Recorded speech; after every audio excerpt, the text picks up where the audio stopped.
how has it been like being a digital nomad in Taipei, Taiwan? Since starting my own business, being a freelance web developer, it gave me the opportunity so that I can work from wherever and I set my hours of when I work.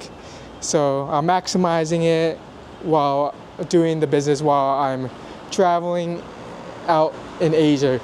And right now I'm in Taipei, been here for about 2 weeks or so, have another half week left. And I wanted to make this video to explain to you how has it been going.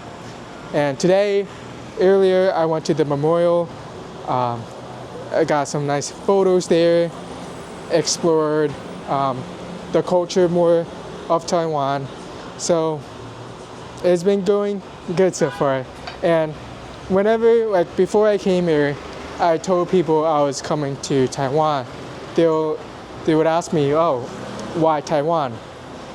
And it's kind of funny how my interest for this place began, because my parents are Thai from Thailand, and people always get confused between Taiwan and Thailand.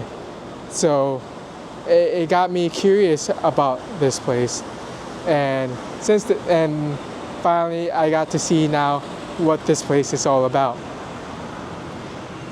So I came here, and then the first thing I noticed that it didn't have this like shocking first impression that other places had, like in a few cities of Japan and in some places of Vietnam. It was like wow, but Taiwan not so much. It didn't mean it was bad. I just noticed that the architecture, the buildings were kind of plain. There was nothing really too flashy when I noticed taking the train to the city. So it didn't have that wow factor at first. And to be honest, at first I found it kind of boring in being here.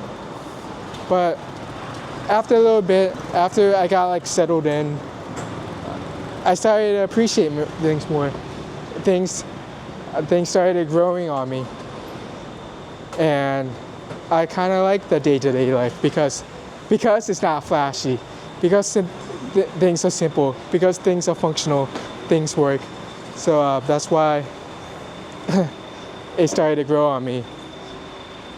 So the first thing that grew on me was like the Taiwanese breakfast, because in America, Taiwanese food is not that popular compared to like Korean, Japanese, Vietnamese.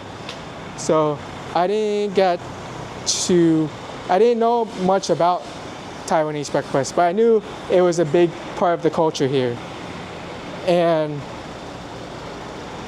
at first I didn't like it, but it grew on me. I kind of like the flakiness of like the pancakes they have, the textures, the combinations of food for their breakfast. And then like in the mornings as you walk around like I'm doing here, like there's a lot of street food vendors of the breakfast, and I got to try a few.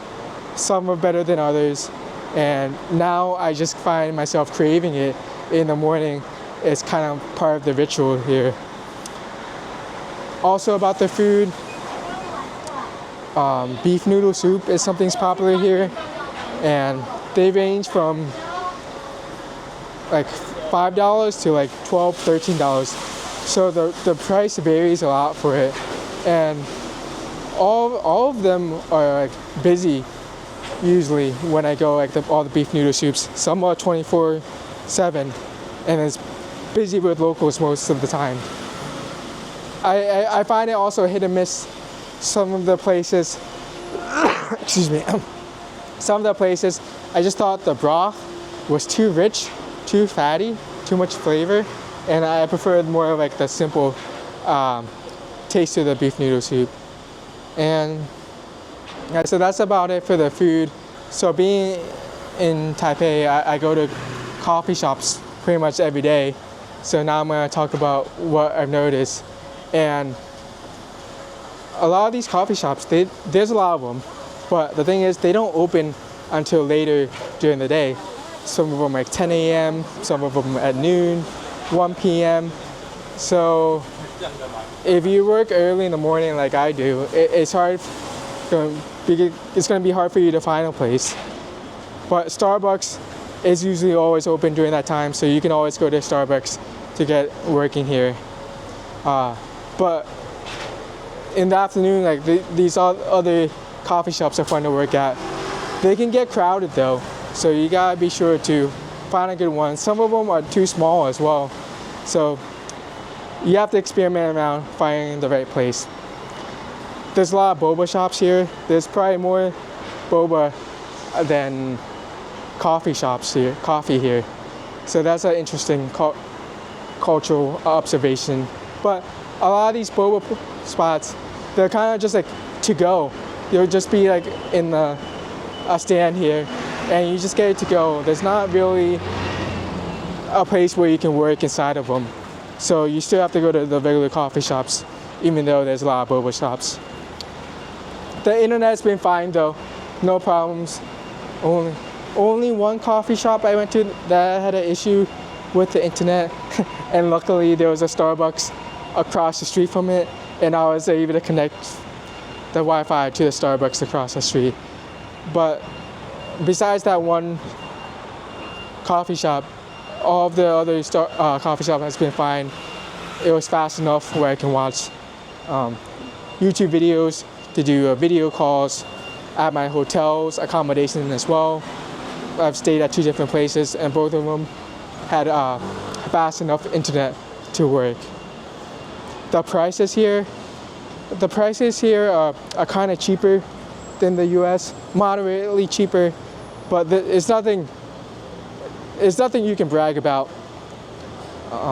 If you go to like Starbucks, McDonald's, it's going to be slightly cheaper than the U.S., but you still have to pay like that kind of price for the food. So overall, it's been a great place. I'm glad I decided to come here. It was boring at first, but things started growing on me, like the simplicity, how everything works, just kind of grew on me. The transportation as well, I forgot to mention about that. I took the MRT train from the airport to my hotel, and there was like an express line as well to get there faster to the main city of Taipei from the airport. So the train transportations is an easy way to get around town. It's cheap. Sometimes